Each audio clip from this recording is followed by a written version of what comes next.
Shalom.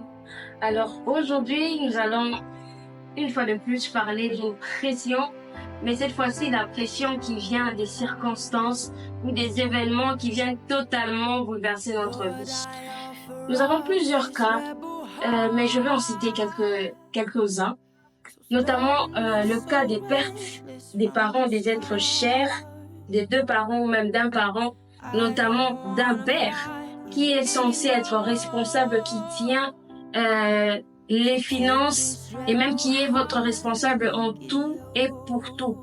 Vous vous imaginez, vous tombez en face d'une telle réalité où vous vous dites, mais Seigneur, comment je m'en sortirai? Et la plupart des cas, certaines personnes dans ces genres de situations arrivent, ne savent pas gérer ce cas et se retrouvent directement en face des décisions qui les compromettent.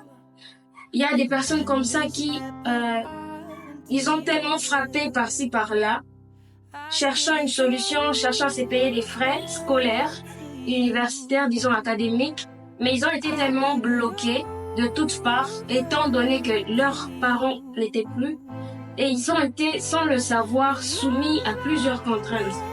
Alors aujourd'hui, il y a ces genres de cas. Il y a aussi le cas je peux donner l'exemple du chômage.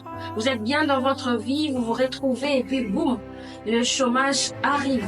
Comment on fera? Comment je m'en sortirai? Et boum, il y a une proposition qui vient, une proposition qui non seulement ne vous honore pas, mais aussi non plus honore Dieu. Donc, ce sont des situations comme ça qui viennent un peu compliquer les choses, vous bouleverser et vous presser sans le savoir. Et quand vous avez du mal à gérer ces genres de problèmes, ça devient compliqué. Je sens que je veux quand même aller plus loin. Nous avons des cas, par exemple, des femmes stériles qui se retrouvent stériles, mais en même temps, on leur propose toutes sortes de choses. Ces femmes, elles sont prêtes à aller n'importe où, sous prétexte qu'ils doivent absolument porter leur enfant. Je veux bien, la pression peut être forte, mais ce qu'on doit savoir, c'est que nous devons avoir zéro pression. La Bible dit dans Matthieu 5, et prudent, toute personne qui se confie en l'Éternel, on va dire toute personne qui exerce la loi de l'Éternel, qui la met en pratique, elle est comme cette personne prudente qui a bâti sa maison sur le roc. Le vent a soufflé, les torrents sont venus, les marées et toutes sortes de choses sont venues se jeter sur cette maison.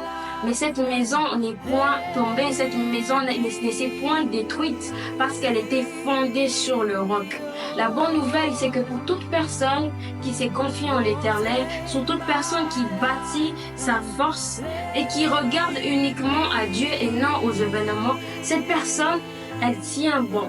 C'est-à-dire, toutes sortes de problèmes peuvent arriver, les circonstances, je veux bien, ça peut venir et vous bouleverser à un point inimaginable, mais quand on se confie en l'Éternel, quand on pratique sa loi, ces vents viendront, ils souffleront, ils passeront, mais on tiendra bon. Vous tiendrez bon. Pourquoi? Parce que vous êtes appuyés, vous avez bâti vos fondements sur le roc qui est le Seigneur Jésus.